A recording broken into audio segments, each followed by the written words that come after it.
चित्रान्न किती छान तयार झालंय, चवीला खूप छान अप्रतिम चवीचं लागतं। तर असं हे चित्रान्न तुम्ही करून नक्कीच बघा। चला तर रेसिपीकडे वळूया। नमस्कार मैत्रिणींनो, मी आज करणार आहे आंध्रा स्टाईल चित्रान्न। तर त्यासाठी इथे मी बासमती तांदूळ घेतले आहेत।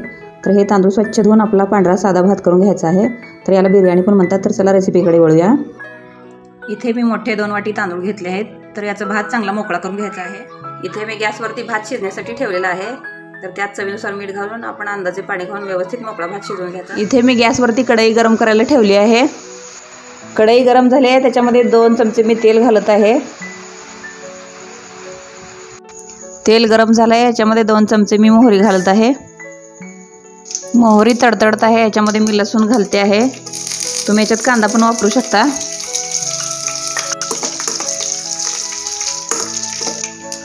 लसूण लालसर झाला आहे, याच्यामध्ये 5-6 मिरच्या मी कट करून घेतल्या आहेत, ते पण घालत आहे। त्यामध्ये उडीद डाळ पण घालून मी व्यवस्थित फोडणी करून घेत आहे। तुम्ही याच्यात हरभरा डाळ पण घालू शकता। याच्यात थोडासा कढीपत्ता घालते आहे।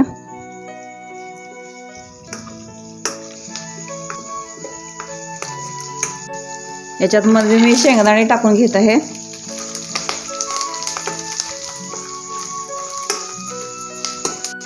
याच्यात मी 1 चमचा हळद घालते आहे। सर्व मसाला व्यवस्थित भाजून घ्यायचा आहे। याच्यामध्ये चिमूटभर हिंग घालायचं आहे।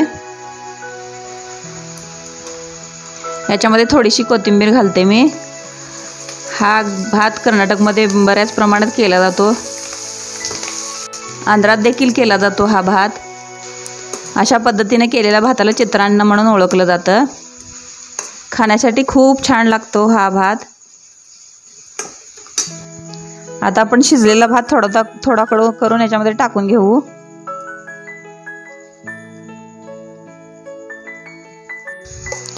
थोडा भात टाकून आपण हलवून घेत आहोत। परत अजून थोडा भात नंतर टाकायचा आहे।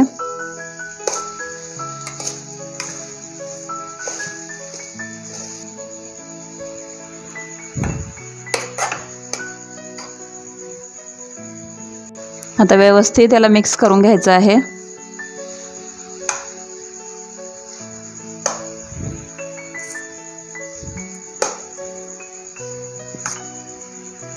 बघा आपलं चित्रान्न किती छान दिसत आहे आणि खूप छान वास पण येतो आहे बासमती तांदळाचा।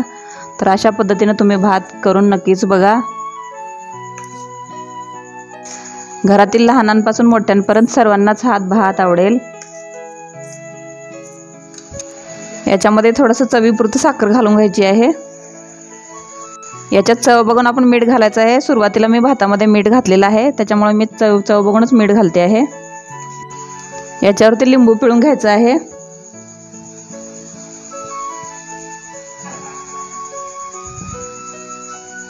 इथे मी अर्धा लिंबू पिळलेला आहे। तुमच्या आवडीनुसार तुम्ही प्रमाण कमी जास्त करू शकता लिंबाचं। याला हलवून व्यवस्थित एकजीव करून घ्यायचं आहे।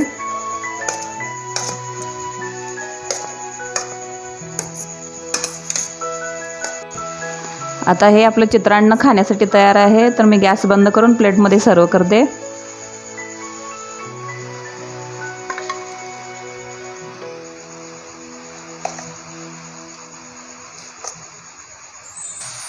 अशा पद्धतीने तुम्ही चित्रान्न करून बघा, खूप छान लागेल। हा व्हिडिओ आवडला असेलच तर लाईक करा, सबस्क्राईब करा आणि शेअर करा। धन्यवाद।